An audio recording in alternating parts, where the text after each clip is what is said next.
ആന്റിയെ, ഞാൻ ആന്റി അവിടെ ഇരുന്നപ്പോ ഒരു കാഴ്ച കണ്ടു. അസ്ഥികൾ ഒടിഞ്ഞു ഞുറുങ്ങിയത് വീണ്ടും ജോയിൻ ആകുന്നത്. എന്തുവായിരുന്നു അസുഖം? അത് വീണതായിരുന്നു.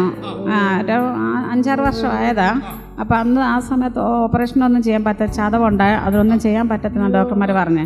പിന്നെ അന്ന് മുതലിങ്ങനെ പ്രാർത്ഥിക്കുമായിരുന്നു. ദൈവത്തിനെ കൊണ്ട് മാത്രമേ അത് മാറ്റാൻ പറ്റുള്ളൂ എന്നൊരു വിശ്വാസം ഏറ്റെടുത്തുകൊണ്ട് ഞാൻ ആ വിഷയം വെച്ച് പ്രാർത്ഥിക്കുമായിരുന്നു. ഇപ്പൊ എന്താ സംഭവിച്ചു? ഇപ്പം എനിക്ക് വേദനയില്ല. ഇപ്പൊ വേദനയില്ല.